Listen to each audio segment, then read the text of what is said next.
One of the most common questions I hear when people find out what I do for a living is, how can we develop a stronger company culture? Stay tuned and I'll share how I typically answer. Running a service business can be hard. It is not unusual for business owners in industries like contracting, home repair, auto repair, business-to-business services like janitorial, IT and accounting, and many others to feel overwhelmed by all the priorities facing them at any given time. Between addressing the needs of the customers, managing the employees, figuring out the financials, and getting processes in place, feeling like you're making significant progress on your business journey can be difficult. Welcome to Service Industry Success, hosted by Brian Harding. Each week, Brian will look at real-world strategies for building the business you are dreaming of, while also sharing tactics to get through some of the most frustrating parts of business ownership with a lot more ease. Let's get started. All right, so how can we develop a strong company culture? As with anything, my first step is to identify and articulate what success looks like. So in this case, I need to figure out what is a quote-unquote culture, or what makes a culture. What are the components of creating a good culture? So I would imagine, I'm not a psychologist, but I'm gonna guess it's probably the same kind of things that make a good relationship between any group of people. Trust, honesty, all that kind of stuff, right? So that leads me to ask, what percentage of leaders and business owners would say they don't have a good culture? They don't care about a good culture. Probably not very many.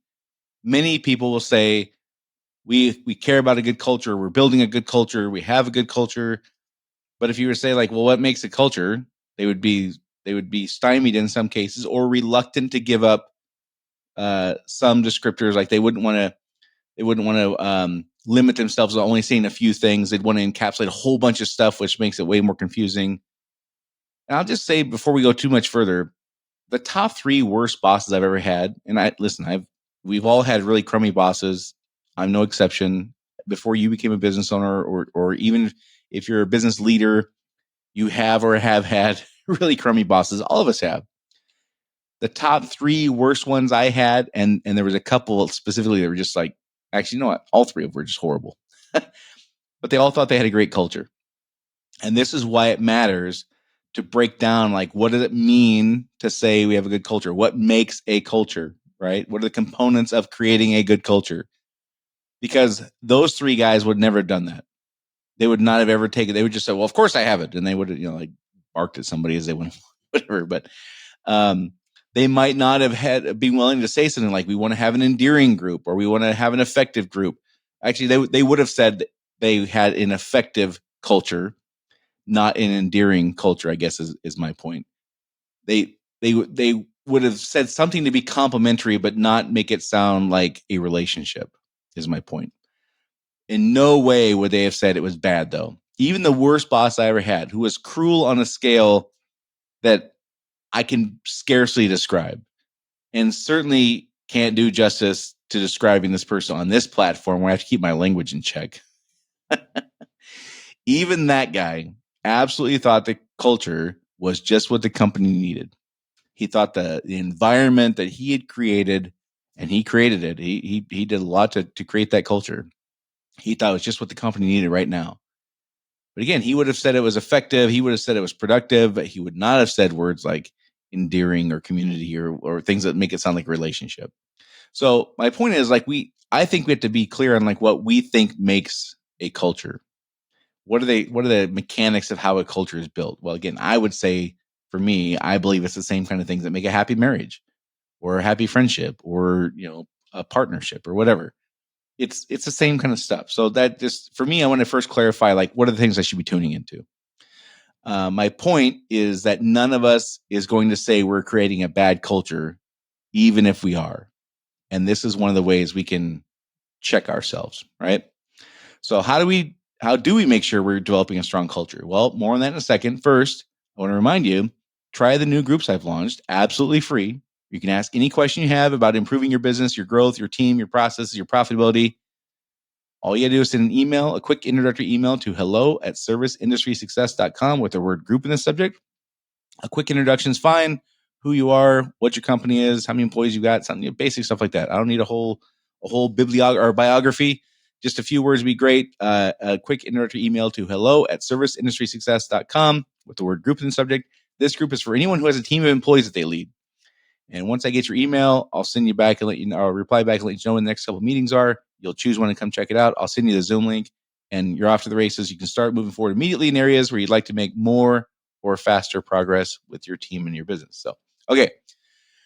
I believe the first thing we want to do if we want to build a good culture is describe the kind of culture we want. Now, as you know, if you've been listening to this podcast for any length of time at all, I loathe generic nebulous words like good or great. I don't think those are effective. The more generic we are with these things, in my opinion, the less effective they are. So saying I want to create a good or a strong or great culture is, in my opinion, it's just a waste of words. That those things are implied. And I think it's just a waste of time to say those things. We have to be more specific. Do I want a supportive culture? Maybe I want a proactive culture, which is not the same as supportive. Or do I want a cohesive culture or fulfilling, which would not be the same as fun? Like you can see what I like. All those words I just said, supportive, proactive, cohesive, fulfilling, fun, all those could be lumped in with strong or good or great, but fulfilling is not the same thing as fun. Proactive is not the same thing as supportive.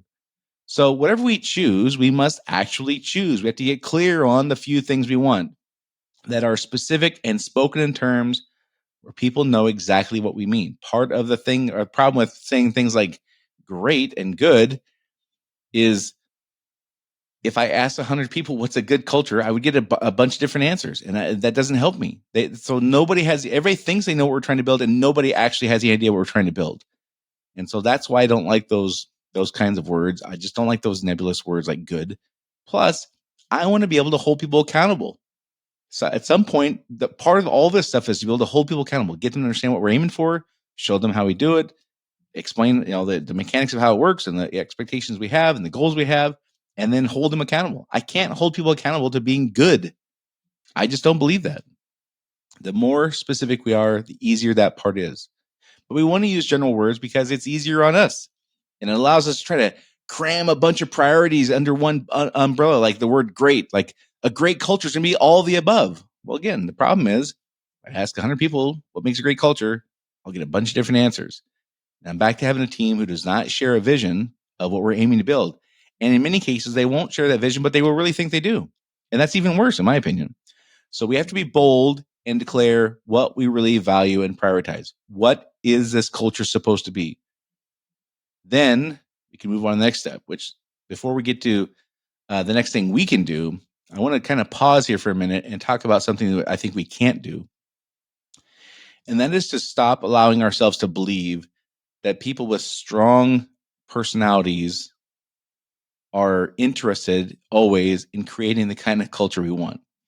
So what I mean by that is as you probably have, I've had my share of strong personalities to lead.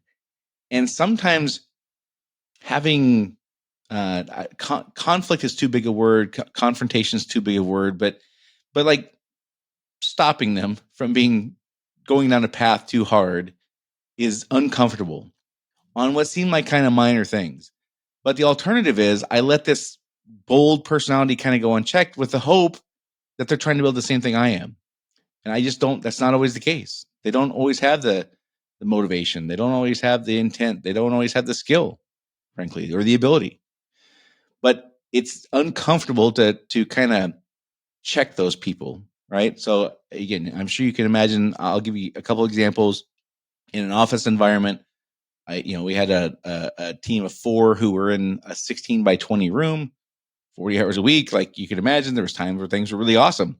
Many times, most times, it was really awesome. But sometimes the things there's tension, and they're like they would get heated sometimes. And there was a person who had a very strong personality who would drive things. And had I allowed that person just to like go unchecked, our culture would have been very, very different.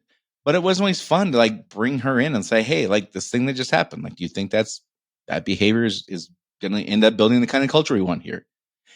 And many people I've seen will just let that stuff go.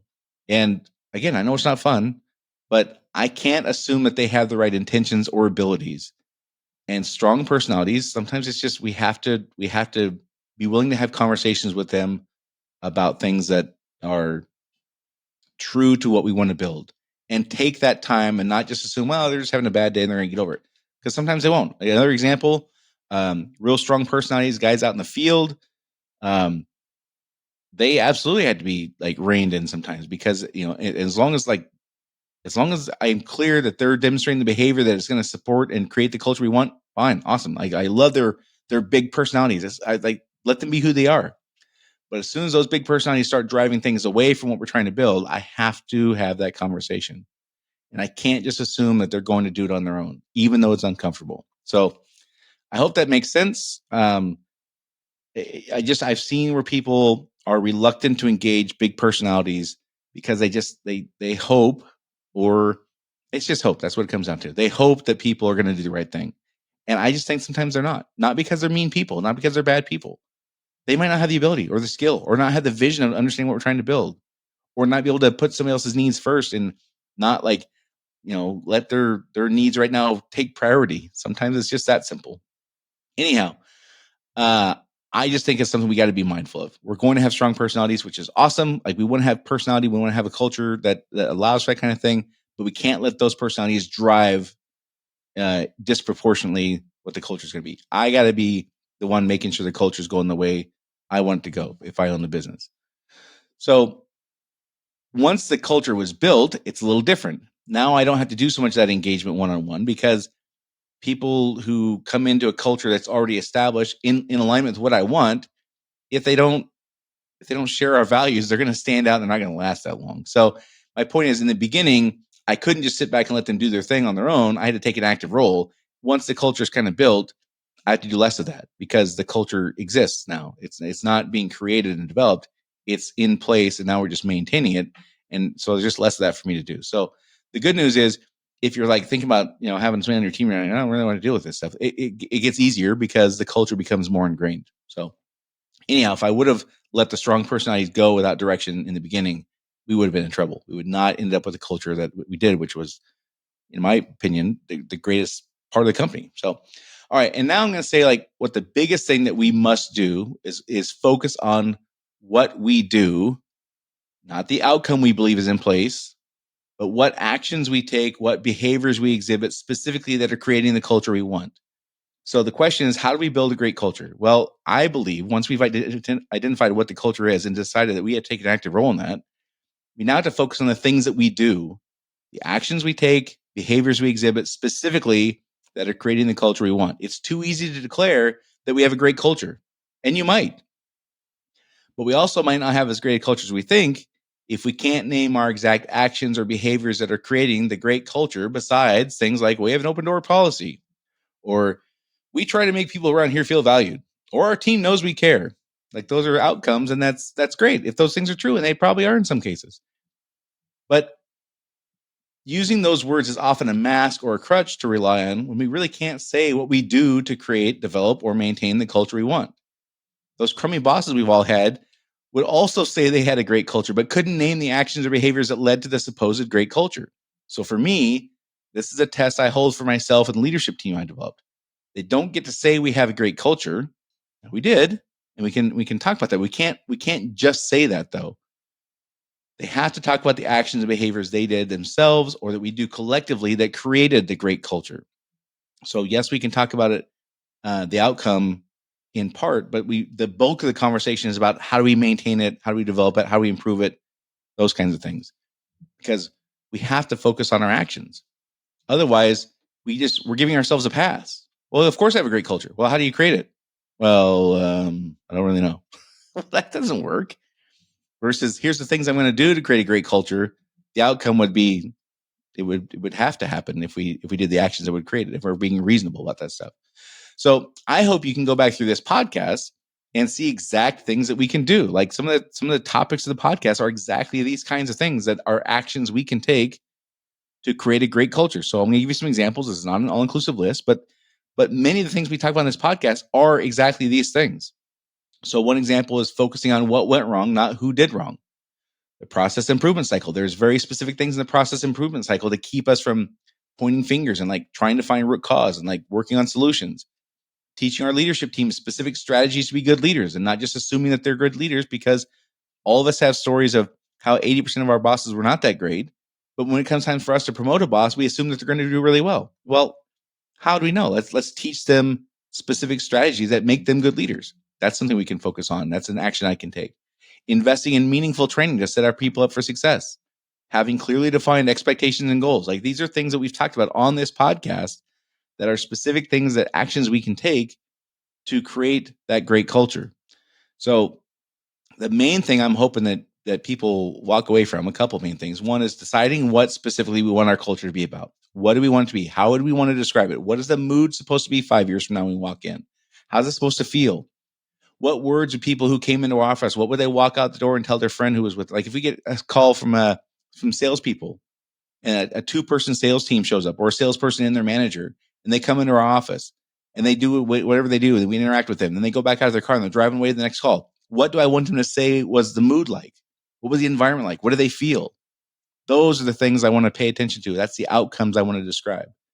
And then I got to focus on, like, putting it in words that people can understand. Like, we can't just say good. What are the words that people can understand that are specific enough, that are not nebulous, these like good and great words, specific enough that people know exactly what we mean, understanding we're going to have to eliminate a few that it really matter to us. And we got to pick a handful. We can't pick 27. We can only pick a few. Then we got to commit to not letting other people shape our culture. We have to take the lead on that. And that's mostly going to be with people with strong personalities. And then the third thing is we got to identify the actions and behaviors of ours that will create the culture we want. All right. So don't forget to try out my group meetings. Absolutely free the first time. We can come ask any question you have about improving your business, your growth, your team, your processes, your profitability. Just send a quick introductory email to hello@serviceindustrysuccess.com with the word group in the subject.